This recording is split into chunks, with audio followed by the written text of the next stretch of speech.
Alors bonjour à tous et bien évidemment mes remerciements vont tout d'abord au professeur Yves Coppens, au professeur Michel Brunet qui nous offre aujourd'hui la possibilité de vous présenter les travaux que nous menons depuis une période assez récente, donc ce sont des travaux qui commencent, qui sont exploratoires, mais dans une zone qui est une zone totalement carrefour au niveau de l'ancien monde et de l'accès depuis l'Afrique à l'Eurasie, puisqu'il s'agit donc de la Turquie.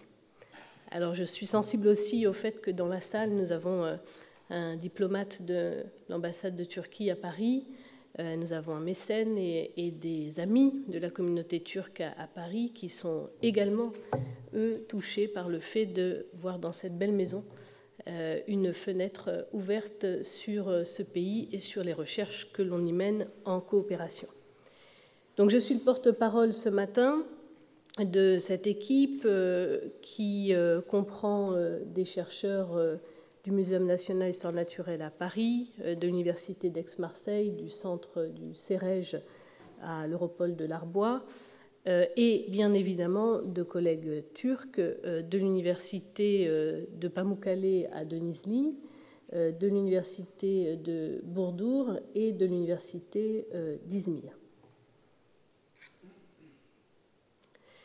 Alors, nous nous situons donc dans la question de la sortie d'Afrique, et je vais donc vous replacer peut-être dans le contexte, dans le cadre actuel de nos connaissances sur les premiers représentants du genre Homo, les premiers hommes, les premiers homininés qui sont attribués au genre Homo. Donc en Afrique, c'est là qu'on les a sur la période la plus ancienne, à partir vraisemblablement de 2,8 millions d'années.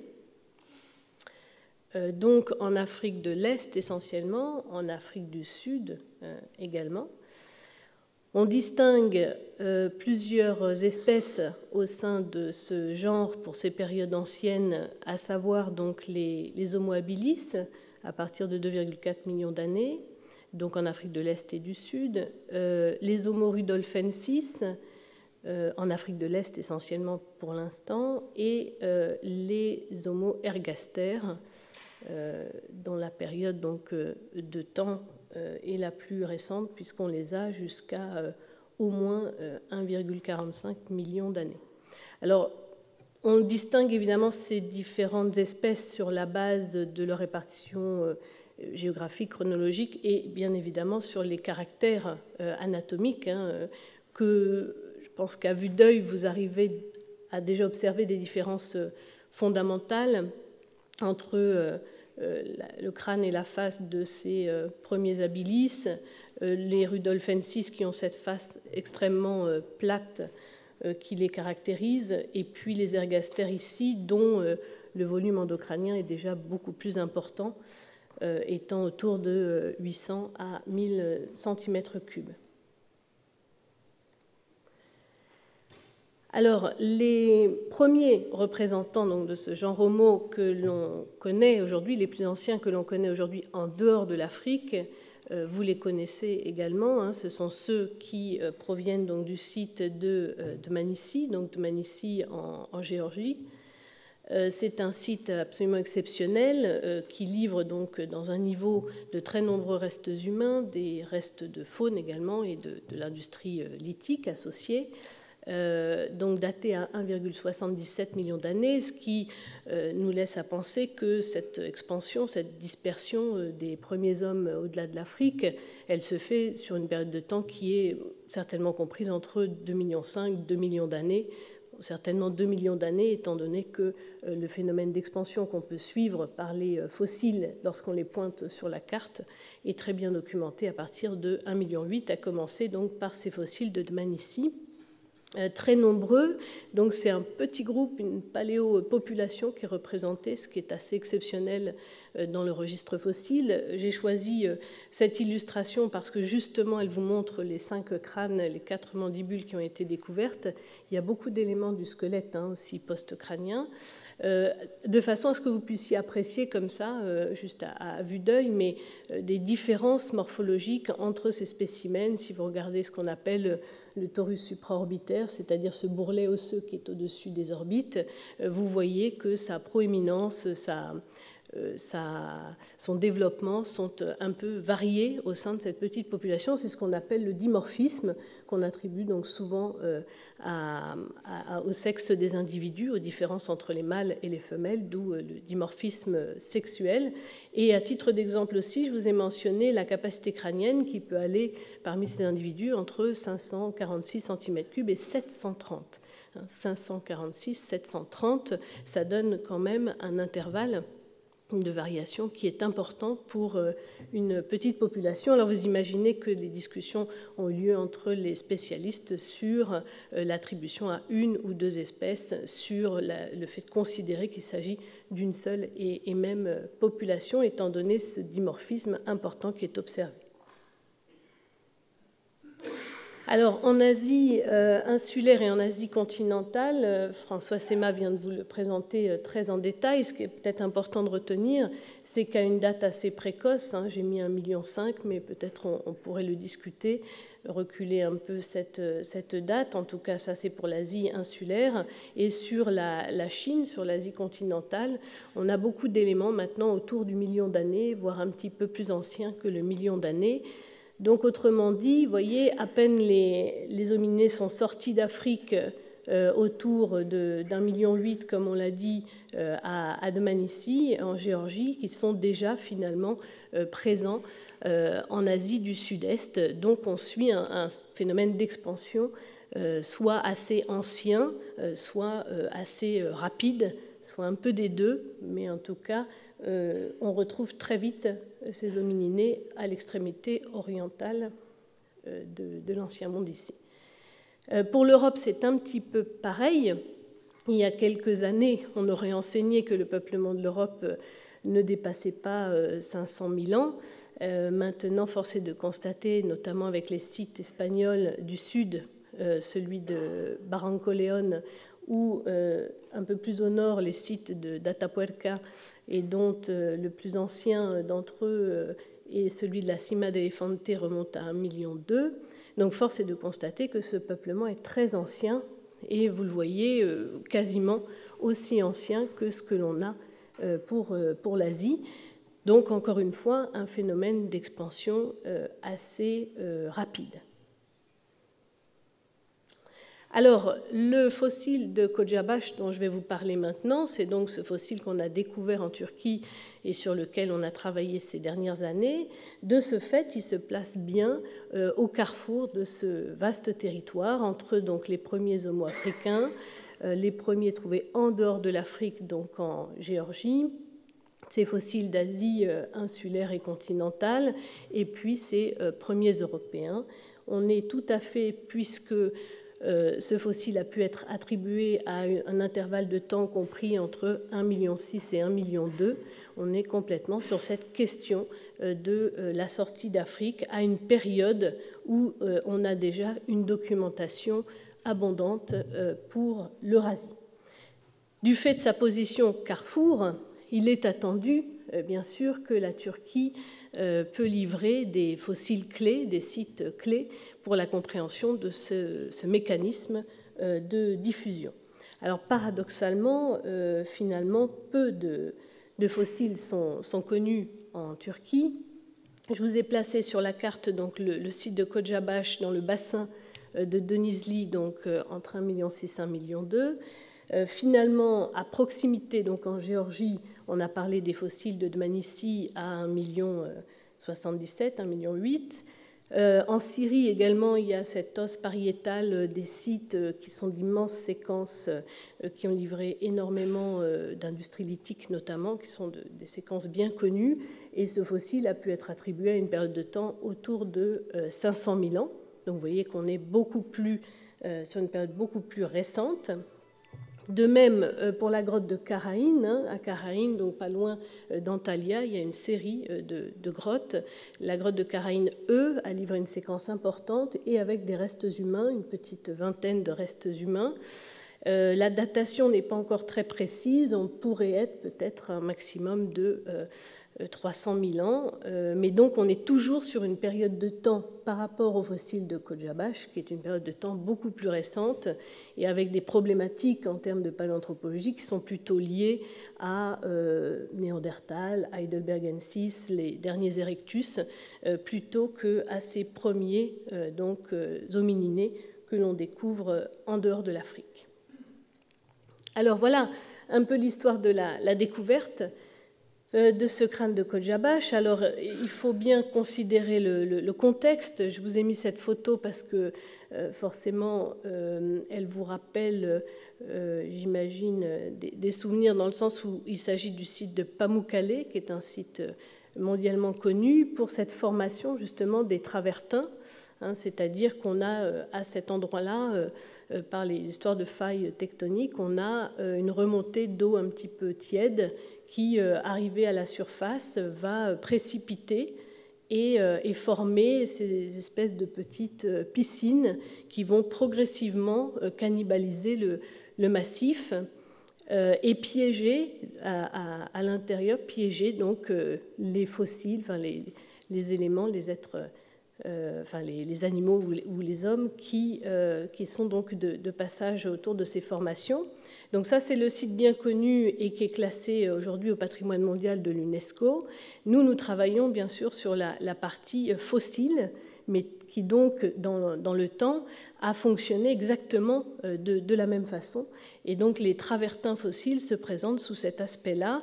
La photo ne présente pas d'échelle particulière, donc je vous indique que chaque grande marche ici fait une dizaine de mètres de haut.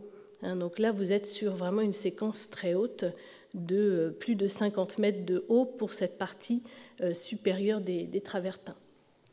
Alors ces travertins, dans le bassin de Denizli, qui est très peu finalement urbanisé, ce bassin il est dédié à l'exploitation vraiment systématique et de très très grande capacité de ce travertin qui est débité en plaques, lesquelles sont commercialisées à travers le monde.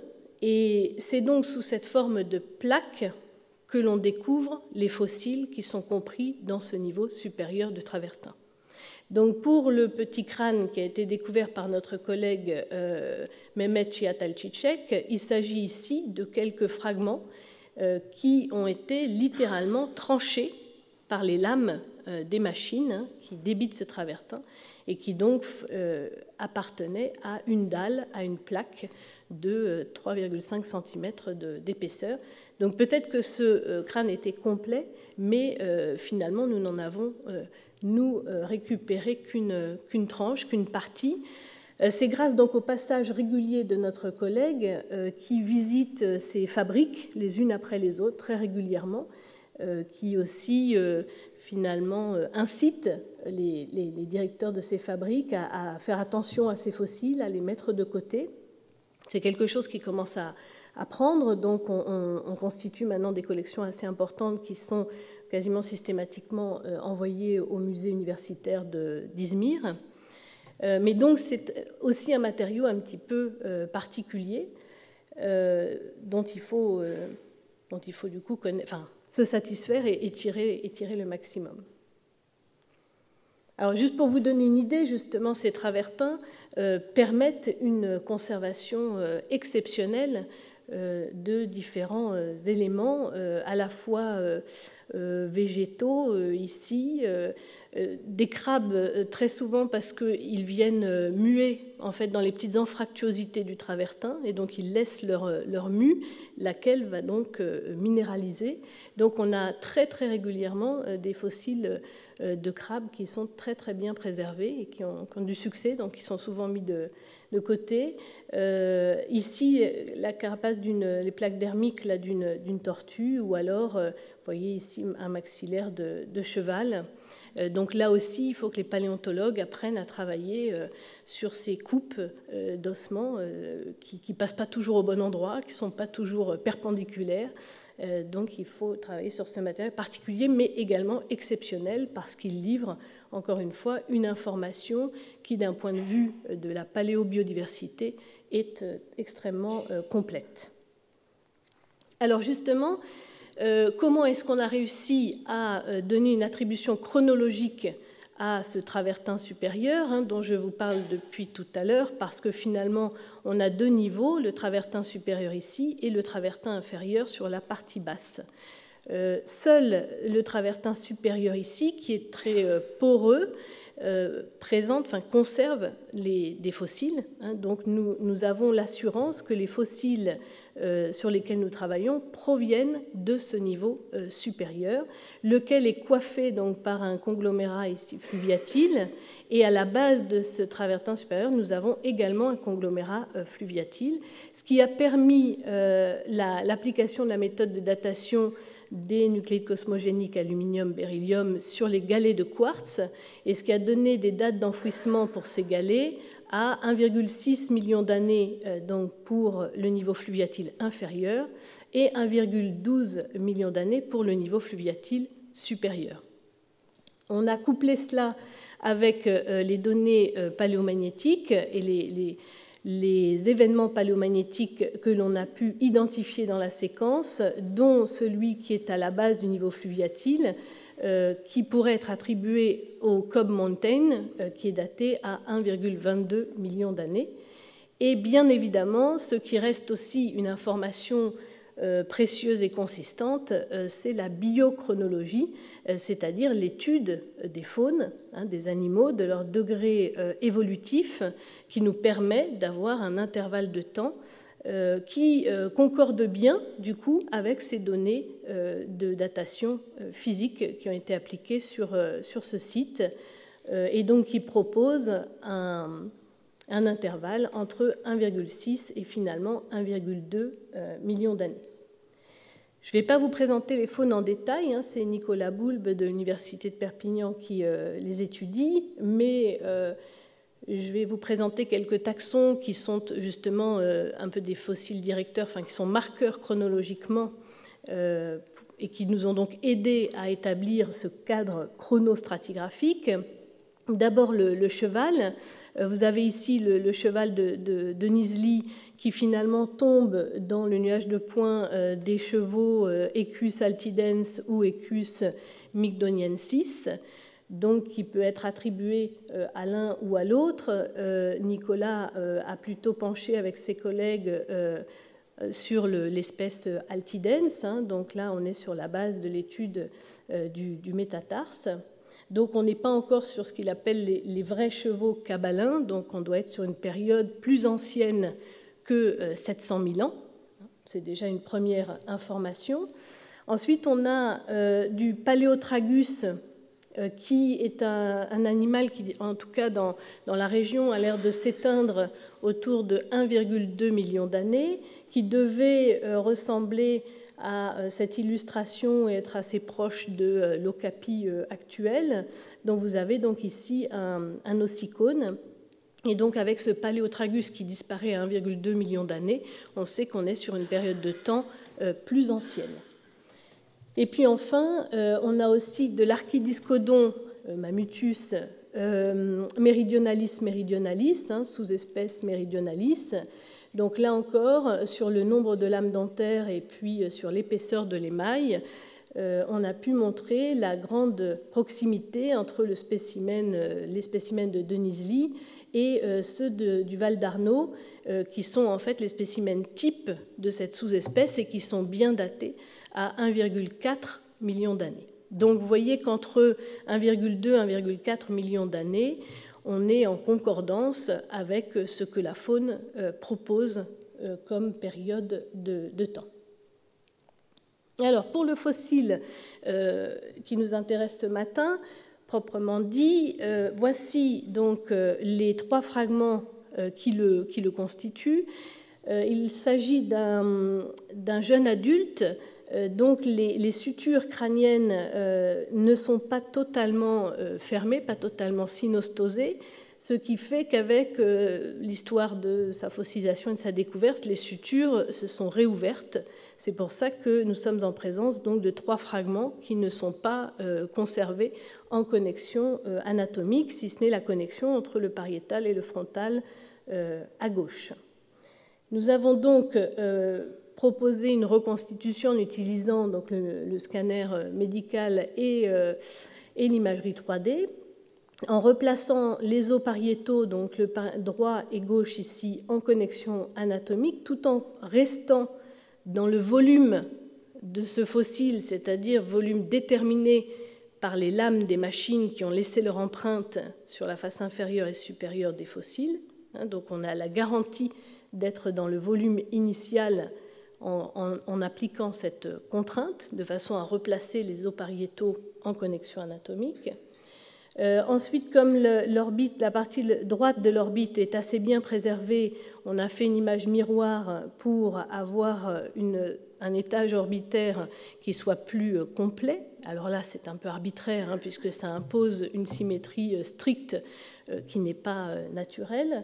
Et ensuite, il nous a fallu remettre donc en connexion les 2 blocs, le bloc des pariétaux, le bloc de l'os frontal, remettre en connexion en suivant tout simplement ici la suture sagittale et ici la crête frontale, qui sont de bons indicateurs de la symétrie du crâne.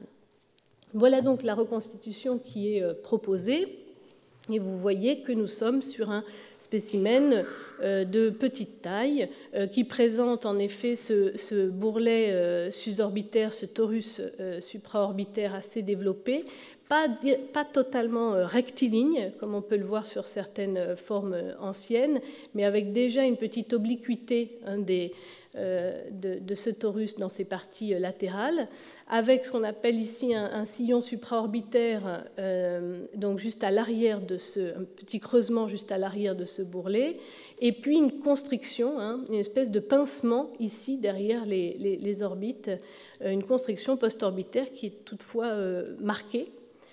Voilà donc pour l'essentiel des caractères morphologiques de ce fossile, que nous avons ensuite comparé donc avec le reste des Homo erectus au sens large, premiers Homo et Homo erectus, donc à la fois d'Afrique et d'Asie.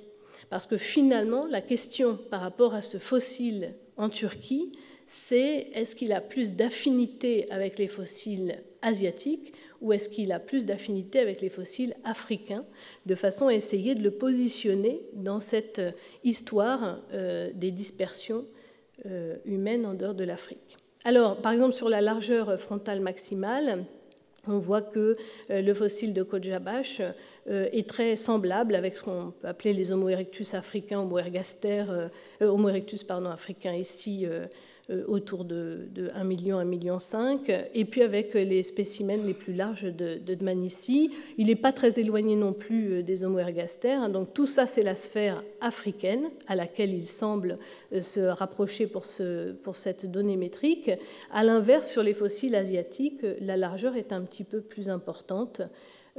Donc on a une première différence avec les fossiles, les Homo erectus d'Asie. Pour la largeur de ce torus supraorbitaire, qu'on prendra avec précaution, puisqu'on l'a dit tout à l'heure, c'est quand même une zone d'expression du dimorphisme sexuel, donc la valeur taxinomique évolutive, elle doit être quand même un peu nuancée, mais en tout cas, le fossile de Kodjabash, avec son torus supraorbitaire ici, se place vraiment en position intermédiaire entre ces fossiles, donc on va dire premiers Homo, Homo ergaster et Homo erectus asiatiques, qui sont finalement, on va dire, de petite dimension, par rapport à des fossiles plus récents, les Homo erectus africains autour d'1 million, 1,5 million, qui, eux, voyez, présentent un développement du torus susorbitaire qui peut être même ici, sur le spécimen d'OH9, assez spectaculaire. Alors, on utilise ensuite les analyses en composantes principales qui permettent, en fait, à partir là de 4 variables métriques sur le crâne, qui sont illustrées ici, de montrer la combinaison des variables qui est la plus discriminante, celle qui va exprimer le plus la dispersion de l'échantillon. Donc en fait ici, on observe que sur cette première composante, c'est surtout la taille qui est exprimée, avec les spécimens de petite taille qui sont à gauche ici, donc les premiers Homo de Manici, le paquet, je dirais, d'Homo erectus au sens très large, Afrique, Asie, et puis les fossiles plus récents, allant jusqu'au néandertalien ici. Donc on a ici essentiellement la taille qui est exprimée. En revanche, ce qui est intéressant, alors déjà pour cette taille, ce qui est intéressant, c'est de voir que Kodjabash se place parmi les Homo erectus au sens large.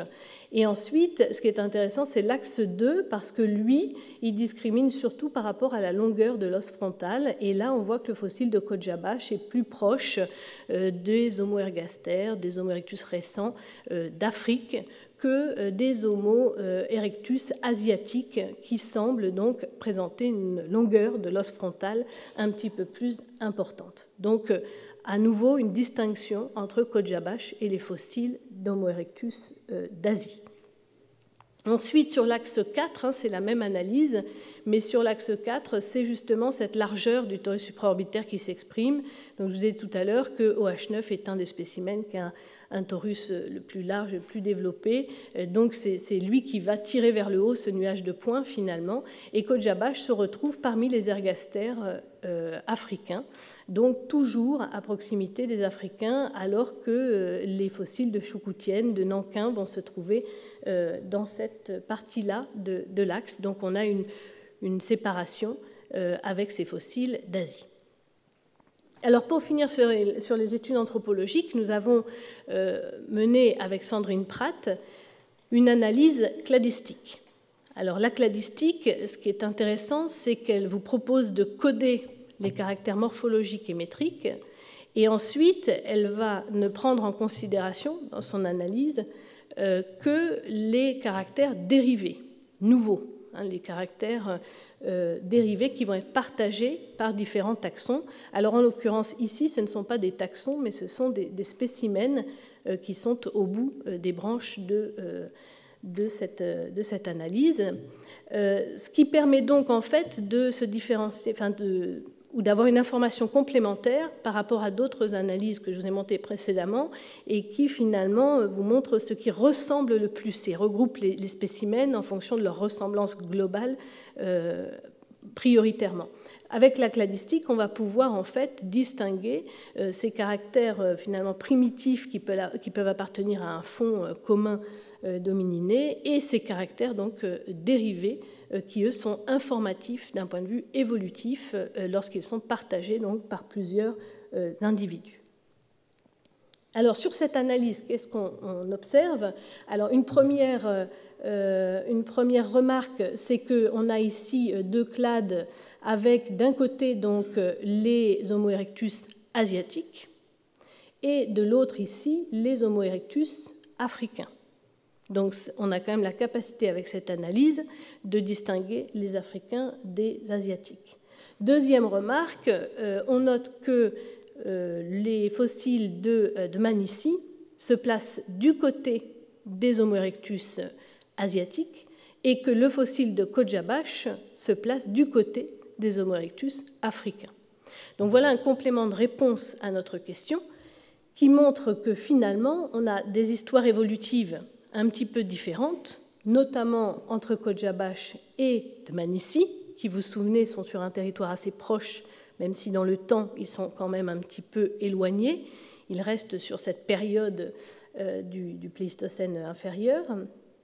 Et donc, on a quand même la capacité ici de montrer des histoires évolutives différentes entre ces fossiles. Alors, il faut mettre des nuances à tout ça. Vous avez vu l'état de conservation du fossile de Kodjabash, ce sont quelques fragments. Vous pouvez regarder les caractères que nous avons utilisés.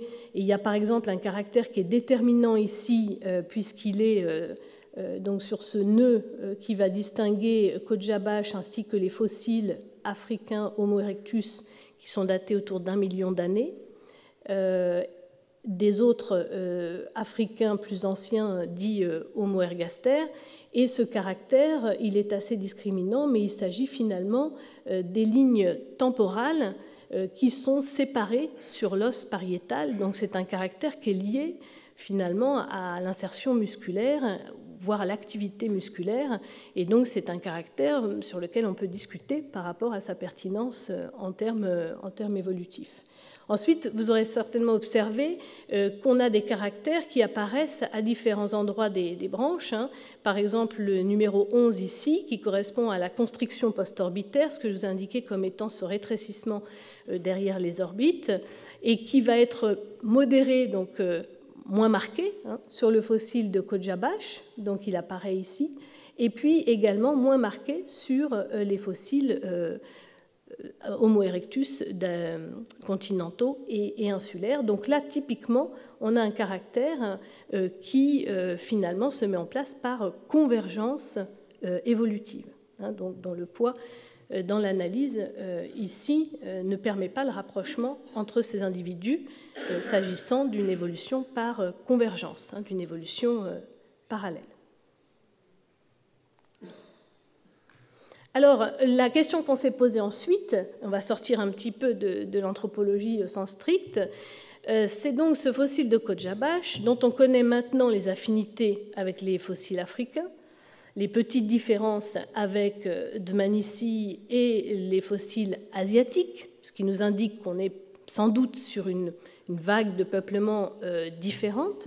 Eh bien, qu'est-ce qu'on sait de ces capacités finalement techniques, de ces comportements techniques? Eh bien, la réponse est qu'on n'a pour l'instant pas beaucoup d'idées.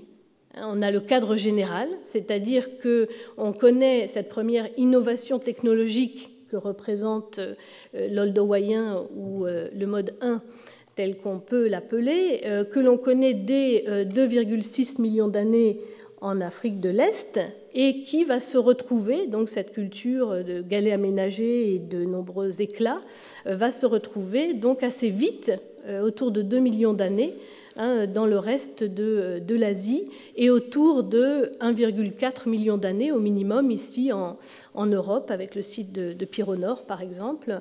Donc diffusion de cette innovation technique qui apparaît encore une fois en Afrique de l'Est à 2,6 millions d'années, donc oldowayen. Deuxième phase qu'on a appelée l'acheléen ou le mode 2, qui une fois encore va apparaître en Afrique de l'Est à 1,76 million d'années et se diffuser, se retrouver assez vite, encore une fois, en Asie continentale, insulaire, et puis en Europe également, autour donc du million d'années. Vous voyez qu'à chaque fois, on a une petite différence chronologique qui peut-être s'explique par ce phénomène de dispersion qui prend un certain temps depuis l'Afrique de l'Est. Donc, autrement dit, pour Kodjabash, la question, c'est est-il associé avec une industrie du mode 1 ou du mode 2 ? En Turquie, finalement, peu de sites livrant ces industries sont connus, en tout cas si on considère comme sites des séquences bien stratifiées, bien contrôlées, dans lesquelles on trouve ces industries. Donc il n'y en a pas énormément. On a ce site de Dursunlu qui a été trouvé donc dans les années 80 et qui a livré de nombreux éclats qui ne sont pas extrêmement caractéristiques, mais qui peuvent être assez anciens et remonter à 900 000 ans. Il y a cette grotte de Yarimburgas qui est de l'autre côté en Thrace et qui a livré, elle, apparemment une industrie plutôt sur galets. Et enfin, le site de Kaletepe des Récits, qui a été fouillé plus récemment, qui montre une industrie sur obsidienne de très belle facture, acheléenne, puisque là il s'agit d'un biface par exemple, que vous avez sur cette photo.